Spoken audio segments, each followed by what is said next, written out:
ರಂಜಿತ್ ಅವರೇ ಒಂದಷ್ಟು ಪ್ರಶ್ನೆಗಳನ್ನ ಕೇಳ್ತೀನಿ. ಒಂದು ಸ್ಮಾಲ್ ಗೇಮು, ಅದಕ್ಕೆ ಆನ್ಸರ್ ಒನ್ ವರ್ಡ್ ಆನ್ಸರ್ ಅಥವಾ ಏನಾದ್ರು ಎಕ್ಸ್ಪ್ಲೈನ್ ಮಾಡಬೇಕು ಅಂದರೆ ಎಕ್ಸ್ಪ್ಲೈನ್ ಮಾಡ್ಕೊಂಡು ಹೋಗಿ. ನಿಮ್ಮ ಪ್ರಕಾರ ಮನೇಲಿ ಫಿಟ್ಟಿಂಗ್ ಮಾಸ್ಟರ್ ಯಾರು? ಮಂಜು. ಸುರೇಶ್. ಅವರು ಆಕ್ಚುಲಿ ಅವ್ರ ಬಗ್ಗೆ ನಾನು ಕೇಳಿಲ್ಲ. ಅವ್ರು ಏನು ಗೇಮ್ ಆಡ್ತಾ ಇದ್ದಾರೆ ಅಲ್ಲಿ?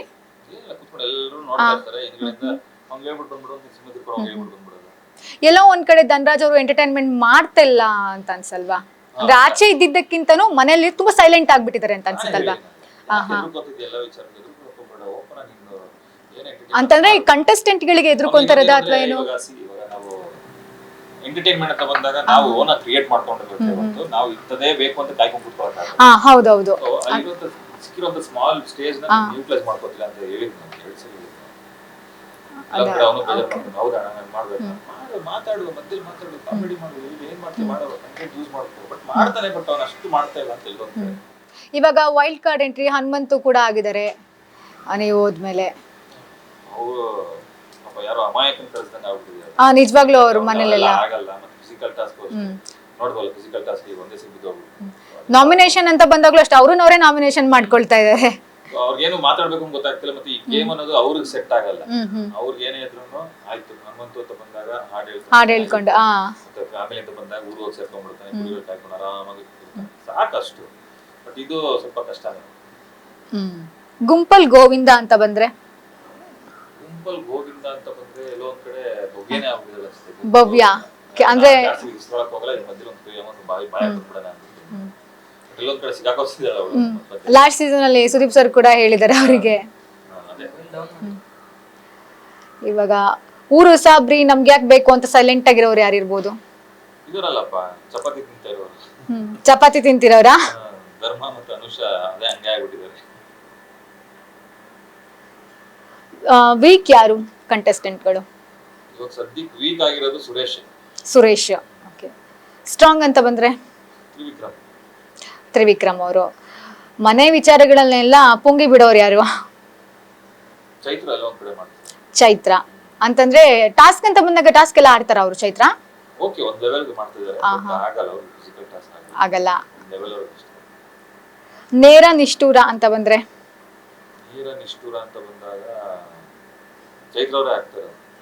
ಅಂದ್ರೆ ನೇರವಾಗಿ ಮಾತಾಡ್ತಾರ, ಹಿಂದೆ ಮುಂದೆ ಮಾತಾಡೋದೆಲ್ಲ ಏನಿಲ್ಲ. ಸೈಲೆಂಟ್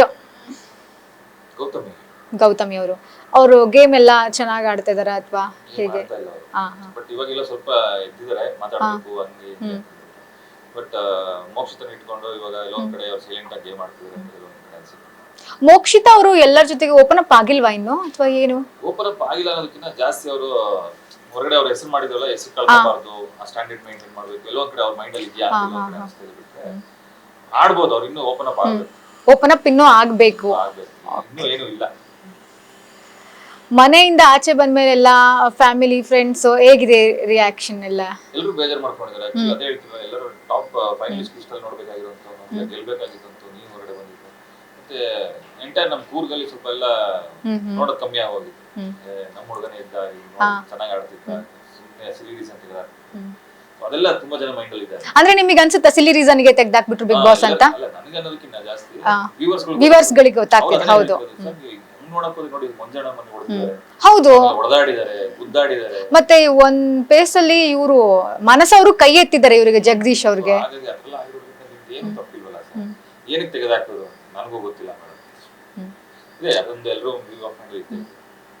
ಈಗ ಬಿಗ್ ಬಾಸ್ ಬಗ್ಗೆ ಒಂದಷ್ಟು ಚರ್ಚೆ ಮಾಡಿದೀವಿ. ಇವಾಗ ರಂಜಿತ್ ಅವರ ಫಿಟ್ನೆಸ್ ಸೀಕ್ರೆಟ್ ಏನು ಅಂತ ತಿಳ್ಕೊಳ್ಳೋಣ. ಏನು ನಿಮ್ಮ ಫಿಟ್ನೆಸ್ ಸೀಕ್ರೆಟ್? ನಮ್ಮ ತಾಯಿನೇ ಫಿಟ್ನೆಸ್ ಸೀಕ್ರೆಟ್ ಯಾಕಂದ್ರೆ ಅವರು ಸ್ಪೋರ್ಟ್ಸ್ ಮ್ಯಾನ್ ಆಗಿದ್ದಂತ. ಓ, ನಿಮ್ಮ ತಾಯಿ ಅವರು. ಓಕೆ. ಕರಾಟೆ, ಅಥ್ಲೆಟಿಕ್ಸ್ ಎಲ್ಲದಕ್ಕೂ ಕಳಿಸಿ, ಸೊ ನಾವು ಅದಕ್ಕೆಲ್ಲ ಈ ಮಳೆ ಗಾಳಿ ಬಿಸಿಲು ಚಳಿ ಎಲ್ಲದಕ್ಕೂ ಹೋಗ್ಬಿಟ್ಟಿದ್ವಿ. ಸೊ ಹಂಗಿರ್ಬೇಕಾದ್ರೆ ನಾವು ಎಲ್ಲಾ ಸ್ಪೋರ್ಟ್ಸ್ ನಾವು ಇರೋದು ಸ್ಕೂಲಿಂದ ಅಷ್ಟೇ, ನಾವು ಕಾಲೇಜ್ ಬಂದಾಗಲೂ ಅಷ್ಟೇ. ಸೊ ಆ ಫಿಟ್ನೆಸ್ ಅನ್ನೋದು ಹಂಗೆ ಕ್ಯಾರಿ ಓವರ್ ಆಗ್ಬಿಟ್ಟಿದೆ. ಸೊ ಅದು ಹಂಗೆ ಕಂಟಿನ್ಯೂ ಮಾಡ್ಕೊಂಡು. ಇವಾಗ ನಿಮ್ ಪ್ರಕಾರ ಜಿಮ್ ಅನ್ನೋದು ಜಿಮ್ಗೆ ಎಷ್ಟು ಪ್ರಾಮುಖ್ಯತೆಯನ್ನ ಕೊಡ್ತೀರಾ? ಜಿಮ್ ಅನ್ನೋದು ಬಂದಾಗ ನಾವು ಇವಾಗ ನಮ್ ಯೂತ್ಸ್ ಹೇಳೋದು ಒಂದೇ ಮಾತು, ಫಿಟ್ನೆಸ್ ಸಿಗ್ಲೇಬೇಕು ಪ್ರತಿಯೊಬ್ಬರಿಗೂ. ಇವಾಗ ಎಲ್ಲೋ ಒಂದ್ ಕಡೆ ನಮ್ಮನ್ನ ನೋಡಿದ ತಕ್ಷಣ ಸರ್ ಎಷ್ಟು ಕ್ವಶನ್ ಮಾಡ್ತಿದ್ದೀರಾ, ನಮ್ ಬಾಡಿ ಪಂಪ್ ಆಗ್ತಾ ಇಲ್ಲ, ಮಸಲ್ ಕರೆಕ್ಟ್ ಬಿಲ್ಡ್ ಆಗ್ತಾ ಇಲ್ಲ. ನೀವು ತಗೊಳ್ಳೋಂತ ಫುಡ್ ರೊಟೀನ್ ಟೋಟಲಿ ಡಿಫ್ರೆಂಟ್ ಆಗಿದೆ. ಮತ್ತೆ ಒಬ್ಬ ಜಿಮ್ ಮಾಡೋನು ಕರೆಕ್ಟ್ ಎಕ್ಸಾಕ್ಟ್ ಆಗಿ ಒಳ್ಳೆ ನಿದ್ರೆ ಮಾಡ್ಲೇಬೇಕು. ನಿದ್ರೆ. ಓಕೆ. ಬಾಡಿಗೆ ಅವ್ನು ರೆಸ್ಟ್ ಕೊಡ್ಲೇಬೇಕು. ಆ ರೆಸ್ಟ್ ಕೊಡದೆ ಅವ್ನ ಬಾಡಿ ಬರ್ಸೋದಕ್ಕೆ ಆಗಲ್ಲ. ಆಮೇಲೆ ಈ ಜಿಮ್ ಅಲ್ಲಿ ಮಾಡಿ ವರ್ಕೌಟ್ ಮಾಡಿ ಬಾಡಿ ಬರ್ಸೋಂಥದ್ದು ಒಂದು ತಪಸ್ ಮಾಡ್ದಂಗೆ. ಸೊ ಅದಕ್ಕೆ ಡೆಡಿಕೇಶನ್ ಬೇಕೇ ಬೇಕು. ಡೆಡಿಕೇಶನ್. ಓಕೆ. ಕಾನ್ಸಂಟ್ರೇಷನ್ ತುಂಬಾ ಇರಬೇಕು. ಓಕೆ. ಮತ್ತೆ ನಾನು ಚಿಕ್ಕ ವಯಸ್ಸನ್ನು ಅಷ್ಟೇ ನಾನು ಯಾವಾಗಲೂ ನಾನು ವರ್ಕೌಟ್ ಮಾಡ್ತಿದ್ವಿ. ನಾವು ಅವಾಗೆಲ್ಲ ಇರ್ಬೇಕಾದ್ರೆ ನಾವು ಈಗಲೂ ಅಷ್ಟೇ ಮೊಬೈಲ್ ಜಿಮ್ಗೆ ಹೋದಾಗ ನಾನು ಅಷ್ಟೇ 2 ಅವರ್ಸ್ ಮೊಬೈಲ್ ಯೂಸ್ ಮಾಡೋದೇ ಇಲ್ಲ. 2 ಅವರ್ಸ್ ವರ್ಕೌಟ್ ಮಾಡ್ತೀರಾ ನೀವು ಪ್ರತಿದಿನ? ಪ್ರತಿದಿನ ಮಾಡ್ತೀನಿ. ಓಕೆ. ಅಂದ್ರೆ ನಮಗೆ ಒಂದು ಟೈಮ್ ಸೆಟ್ ಆಗಬೇಕು. ಶೂಟಿಂಗ್ ಇದ್ದಾಗ ಒಂದು 1 ಅವರ್ ಮಾಡ್ತೀವಿ, 1.5 ಅವರ್ ಮಾಡ್ತೀವಿ. ಆಪ್ಸ್ ವರ್ಕೌಟ್ ಆಗಿರ್ಬೋದು, ಅಪ್ಪರ್ ಬಾಡಿ ವರ್ಕೌಟ್, ಆ ಥರ ಒಂದು ಶೆಡ್ಯೂಲ್ ಮಾಡ್ಕೊಡ್ತೀವಿ. ಇವತ್ತು ಅಪ್ಪರ್ ಬಾಡಿ ಮಾಡಿದ್ರೆ ಅದು ತಕ್ಕಂಗೆ ನಾವು ಲೋವರ್ ಬಾಡಿ ವರ್ಕೌಟ್ ಮಾಡಬೇಕು. ಅದರಲ್ಲೇ ಒಂದು ಪ್ಲಾನ್ ಇರುತ್ತೆ. ಇನ್ನೊಂದು ಕೆಲವರು ಬಾಡಿ ಬಿಲ್ಡ್ ಮಾಡ್ಬೇಕಾದ್ರೆ ಬರೀ ಅಪ್ಪರ್ ಬಾಡಿ ಕಡೆ ಮಾತ್ರ ಕಾನ್ಸಂಟ್ರೇಟ್ ಮಾಡ್ತಾರೆ. ಫಸ್ಟ್ ಲೆಗ್ಸ್ ಮೇಲೆ ಕಾನ್ಸಂಟ್ರೇಟ್ ಮಾಡಬೇಕು. ಫಸ್ಟ್ ಬೇಸ್ಮೆಂಟ್ ಕರೆಕ್ಟ್ ಆಗಿದ್ರೆ ನಿಮ್ಗೆ ಅಪ್ಪರ್ ಬಾಡಿ ಚೆನ್ನಾಗಿ ಬರ್ಸಕ್ಕಾಗಲ್ಲ. ಕೆಲವರು ಲೆಗ್ಸ್ ಮಾಡೋದೇ ಇಲ್ಲ. ನಾವು ಎಷ್ಟೊಂದ್ ಕಡೆ ನಾವು ಜಿಮ್ ಗಳಲ್ಲಿ ನಾನು ಅಬ್ಸರ್ವ್ ಮಾಡ್ತೀನಿ. ಸ್ಟಾರ್ಟಿಂಗ್ ಮಂಡೇ, ಟ್ಯೂಸ್ಡೇ, ವೆಡ್ನೆಸ್ಡೇ ಎಲ್ಲರೂ ಬಂದ್ಬಿಡ್ತಾರೆ. ಚೆಸ್ಟ್, ಶೋಲ್ಡರ್ ಎಲ್ಲ ಬೈಸೆಪ್ಸ್ ಎಲ್ಲ ಕಮ್ಮಿ ಇಟ್ಕೊಂಡಿದ್ದಾರೆ. ಸಾಟರ್ಡೆ, ಫ್ರೈಡೆ, ಸ್ಯಾಟರ್ಡೆ ಅಂದ ತಕ್ಷಣ ಲೆಗ್ಸ್ ಡೇ ಅಂದ ತಕ್ಷಣ ಯಾರು ಕಾಣಿಸಲ್ಲ. ಇಡೀ ಜಿಮ್ ಖಾಲಿ ಹಿಡಿತಾರೆ. ಅಂದ್ರೆ ಪೇನ್ ಆಗುತ್ತೆ ಅಂತನಾ? ಪೇನ್ ಅಂತಲ್ಲ, ಲೆಗ್ಸ್ ಮಾಡೋದು ತುಂಬಾ ಕಷ್ಟ. ಓಕೆ. ಅದಕ್ಕೆ ತುಂಬಾ ಜನ ಅದನ್ನ ಒದ್ದಾಡ್ತಾರೆ ಮಾಡೋದಕ್ಕೆ. ಮಾಡ್ಬೇಕು, ಎಲ್ಲರೂ ಮಾಡ್ಬೇಕು. ಮತ್ತೆ ಫಿಟ್ನೆಸ್ ಅನ್ನೋದು ಬೇಕೇ ಬೇಕು. ಪ್ರತಿಯೊಬ್ಬ ಮನುಷ್ಯನ ಫಿಟ್ನೆಸ್ ಇದ್ದಷ್ಟು ಒಳ್ಳೇದು. ಇವಾಗ ವೆಯ್ಟ್ ನ ಲಾಸ್ ಮಾಡ್ಕೊಳಕ್ಕೆ ಏನಾದ್ರು ತಂತ್ರ ಇದ್ರೆ? ಲಾಸ್ ಮಾಡ್ಕೊಳಕ್ಕೆ ತಂತ್ರ ಅಂತ ಏನಿಲ್ಲ. ಓಕೆ. ವರ್ಕೌಟ್ ಚೆನ್ನಾಗಿ ಮಾಡ್ಬೇಕು. ಫುಡ್ ಕರೆಕ್ಟ್ ಆಗಿ ಕಾರ್ಬ್ಸ್, ಪ್ರೋಟೀನ್ ನೀವು ಕರೆಕ್ಟ್ ಆಗಿ ಬ್ಯಾಲೆನ್ಸ್ ಮಾಡ್ಕೊಂಡು ಹೋದ್ರೆ ಎಲ್ಲ ಚೆನ್ನಾಗಿ. ವೆಯ್ಟ್ ಗೇನ್ ಮಾಡ್ಕೊಳಕ್ಕೆ ಚೆನ್ನಾಗಿ ತಿನ್ಬೇಕು. ಓಕೆ. ವರ್ಕೌಟ್ ಮಾಡಿದಾಗ ಏನಂದ್ರೆ ನಿಮಗೆ ಮೇನ್ ಬಾಡಿ ಡ್ರೈ ಆಗುತ್ತೆ. ಮಸಲ್ ಎಲ್ಲ ಟಯರ್ಡ್ ಆಗಿರುತ್ತೆ. ಓಕೆ. ಚೆನ್ನಾಗಿ ತಿಂದಾಗ ಏನಾಗುತ್ತೆ, ಅಬ್ಸರ್ವ್ ಆಗುತ್ತೆ. ಮರಳುಗಾಡಲ್ಲಿ ಸುಮ್ಮನೆ ನೀರ್ ಹಾಕಿ ಹೆಂಗೆ ಹೇಳ್ಕೊಳ್ಳುತ್ತೆ ಆ ರೀತಿ. ಓಕೆ. ವರ್ಕೌಟ್ ಮಾಡಿದಾಗ ಫುಲ್ ಸ್ವೆಟ್ ಔಟ್ ಆಗಿರ್ತೀವಿ, ಮತ್ತೆ ಫುಲ್ ಪಂಪ್ ಆಗಿರುತ್ತೆ, ಮಸಲ್ ಕ್ರೇವಿಂಗ್ ಇರುತ್ತೆ ಪ್ರೋಟೀನ್. ಸೊ ಆ ಟೈಮಲ್ಲಿ ನೀವೇನು ಎಗ್ ತಗೋತಿರೋ, ಇಲ್ಲ ಪೀನಟ್ ಬಟರ್, ಇಲ್ಲ ಬ್ರೌನ್ ಬ್ರೆಡ್, ಮತ್ತೆ ಚಿಕನ್ ಅದೆಲ್ಲ ನೀವು ತಿಂದಾಗ ಕಂಪ್ಲೀಟ್ ಬಾಡಿ ಅಬ್ಸರ್ವ್ ಮಾಡ್ತೀವಿ. ಅವಾಗ ನಮ್ಮ ಬಾಡಿ ಗೇನ್ ಆಗ್ತಾ ಹೋಗುತ್ತೆ. ಗೇನ್ ಆಗುತ್ತೆ. ಮತ್ತೆ ಅದೇ ಹೇಳಿದ್ದು ಬಾಡಿ ಗೇನ್ ತುಂಬಾ ಲೀನ್ ಇರೋರಿಗೆ ಏನಂದ್ರೆ ಫಸ್ಟ್ ನೀವು ಕಂಪ್ಲೀಟ್ ಚೆನ್ನಾಗಿ ತಿನ್ಬೇಕು. ನೀವು ನಂಬಲ್ಲ, ನಾನು ಎಷ್ಟು ಸಣ್ಣ ಇದ್ದೆ ಅಂದ್ರೆ ಕೆಲವು ಹಳೆ ಫೋಟೋಸ್ಗಳು ನೋಡ್ಬಿಟ್ಟು ಎಷ್ಟು ಸಣ್ಣ ಇದ್ದವ್ರು ಹೆಂಗಿದ್ದೀರಾ ಅಂತ. Because I use to workout ಇದೆ. ನಾನು ಬಾಳೆಹಣ್ಣು ಮತ್ತೆ ಮೊಟ್ಟೆ ಲಸಿ ಟೈಪ್ ಮಾಡ್ಕೊಂಡು ತಿಂತಿದ್ದೆ. 6 ಮೊಟ್ಟೆ ತಿನ್ಬಿಡ್ತಿದ್ದೆ. 2 ಬಾಳೆಹಣ್ಣು. ಅಂದ್ರೆ ಒನ್ ಟೈಮ್ಗೆ 6 ಮೊಟ್ಟೆ? ಒನ್ ಟೈಮ್ಗೆ. ಓಕೆ. ನಾನು ಶನಿ ಸೀಲ್ ಮಾಡ್ಬೇಕಾದ್ರೆ ಅಲ್ಲೂ ನಾನು ಅದನ್ನ ಮೇಂಟೈನ್ ಮಾಡ್ತೀನಿ. 10 ಮೊಟ್ಟೆ ಹೋಗ್ಬಿಡ್ತಿತ್ತು. 10 ಮೊಟ್ಟೆ. ಓಕೆ. 10 ಮೊಟ್ಟೆ ತಿನ್ಬಿಡ್ತೀನಿ. ಅದೇನೋ ಕೆಲವರೆಲ್ಲ ಹೇಳೋರು ತುಂಬಾ ಓವರ್ ಹೀಟ್ ಆಗ್ಬಿಟ್ಟು ಕಿಡ್ನಿ ಫೇಲ್ ಇದಾಗುತ್ತೆ. ಆಮೇಲೆ ಜನರಲ್ ಸ್ವಲ್ಪ ಕಮ್ಮಿ ಮಾಡಿದೆ 6 eggs.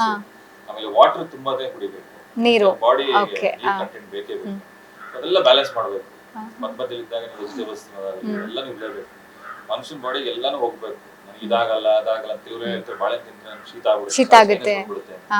ಅದನ್ನ ನೀವು ಚಿಕ್ಕ ವಯಸ್ಸಿನ ಮಾಡ್ಕೊಂಡ್ ಬಂದಿರೋದು. ನಾವು ಚಿಕ್ಕ ವಯಸ್ಸಿನ ನಾವೆಲ್ಲದಕ್ಕೂ ಹೋಗ್ಬಿಟ್ಟಿದೀವಿ. ನಮ್ಗೆ ಅದೆಲ್ಲ ಇಲ್ಲ. ನಮ್ಗೆ ಏನ್ ಕೊಟ್ಟು ತಿಂತೀವಿ ನಾವು. ಹಂಗಿರ್ಬೇಕು ಬಾಡಿ. ನಮ್ಗೆ ಹೆಂಗ್ ಗೊತ್ತಾ, ಎಲ್ಲಾ ವೆದರ್ಗೂ ಫ್ಲೆಕ್ಚುಯೇಟ್ ಆಗೋ ತರ ಇರುತ್ತೆ. ಕೆಲವ್ರು ಹೆಂಗೆ ಅಂದ್ರೆ ತುಂಬಾ ಸೆನ್ಸಿಟಿವ್ ಆಗ್ಬಿಟ್ಟಿರ್ತಾರೆ. ಅದಾಗದೇ ಇಲ್ಲ. ಸೊ ಹಂಗೆಲ್ಲ ಇರುತ್ತೆ. ಮಾಡ್ಕೊಬಹುದು. ಪ್ರೋಟೀನ್ ಎಷ್ಟು ಮುಖ್ಯ ನಮ್ಮ ದೇಹಕ್ಕೆ? ಪ್ರೋಟೀನ್ ತುಂಬಾನೇ ಮುಖ್ಯ. ಏನಂದ್ರೆ ಒಂದು ಮನುಷ್ಯ ಒಂದು ವರ್ಕೌಟ್ ಮಾಡಬೇಕು, ಮತ್ತೆ ಎಲ್ಲೋ ಕಡೆ ಹೋಗಿ ಇನ್ನೊಂದು ವೆಯ್ಟ್ ಎತ್ತಬೇಕು, ಮತ್ತೆ ಓಡಾಡಬೇಕು ಅಂದ್ರೂ ತುಂಬಾನೇ ಮ್ಯಾಟರ್ ಆಗುತ್ತೆ. ಪ್ರೋಟೀನ್ ಇಲ್ಲದೆ ಮನುಷ್ಯನಿಗೆ ಇರಕ್ಕೆ ಆಗಲ್ಲ. ಮನುಷ್ಯನಿಗೆ ಮಸಲ್ ಗೈನ್ ಆಗೋದು, ಅವ್ನ ಬಾಡಿ ಬೆಳೆಯೋದೆಲ್ಲ ಪ್ರೋಟೀನ್ ಇಂದ. ಪ್ರೋಟೀನ್ ಆಗಿರ್ಬೋದು, ಕಾರ್ಬ್ಸ್ ಆಗಿರ್ಬೋದು, ಚೆನ್ನಾಗಿ ಒಂದು ಬ್ಯಾಲೆನ್ಸ್ ಡಯಟ್ ಒಳ್ಳೇದು.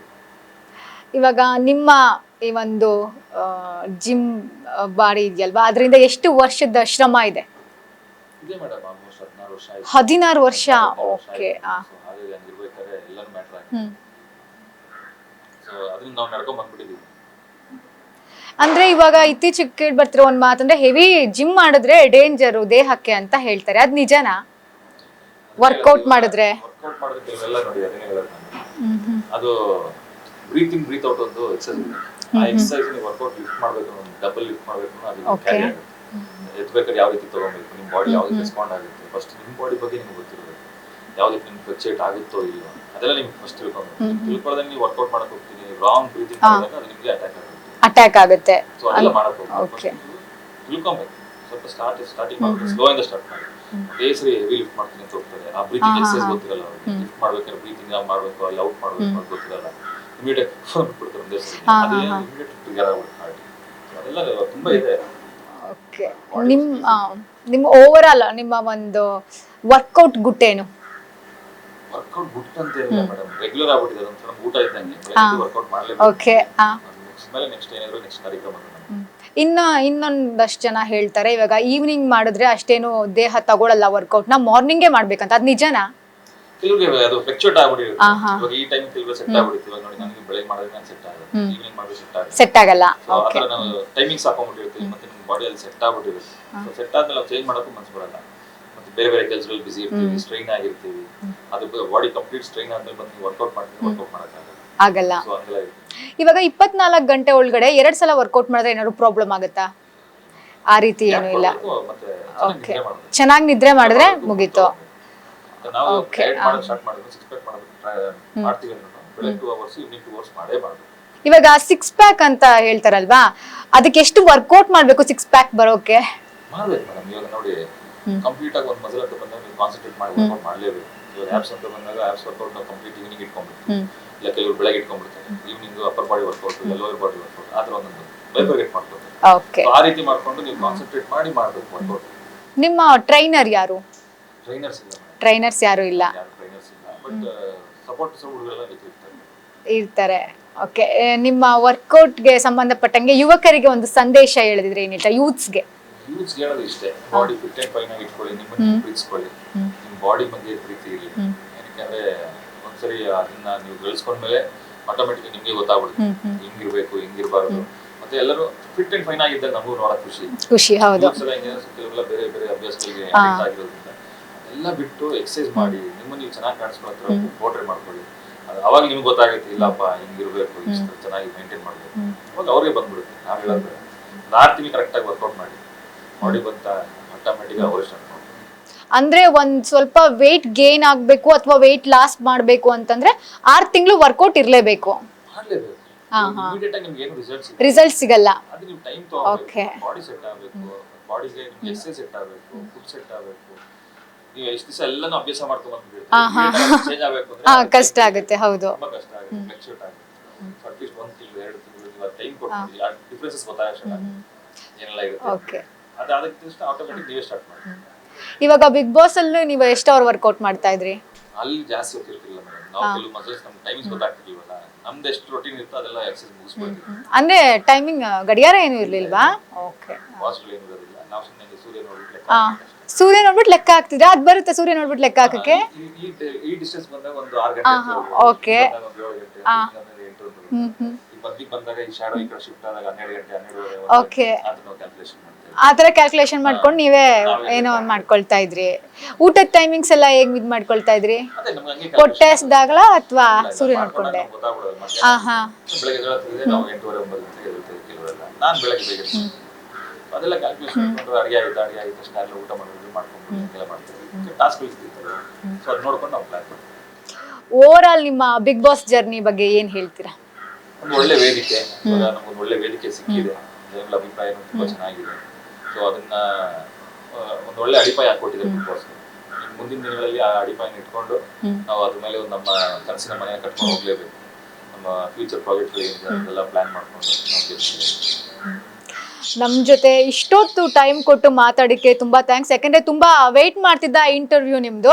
ಯಾಕೆ ನಿಮ್ ಟೀಮ್ ಕೂಡ ತುಂಬಾ ಚೆನ್ನಾಗಿ ನಮ್ಗೆ ರೆಸ್ಪಾನ್ಸ್ ಮಾಡ್ತು. Thank you so much Ranjith ಅವರೇ. Thank you so much. ಇದೇ ರೀತಿ ನಿಮ್ಮ ಪ್ರೀತಿ ವಿಶ್ವಾಸ ಈ ಪುಟ್ಟ ಕಲಾವಿದರ ಮೇಲೆ ಇದೇ ರೀತಿ ನಾವು ಮುಂದಕ್ಕೆ ಹೋಗೋಣ. ನೆಕ್ಸ್ಟ್ ಪ್ರಾಜೆಕ್ಟ್ ಅಲ್ಲಿ ನೀವು ಆಶೀರ್ವಾದ ಮಾಡಿ. Thank you so much. ಖಂಡಿತ ನಮ್ಮ ಒಂದು ವಿಶ್ ಅಂತೂ ಇದ್ದೇ ಇದೆ.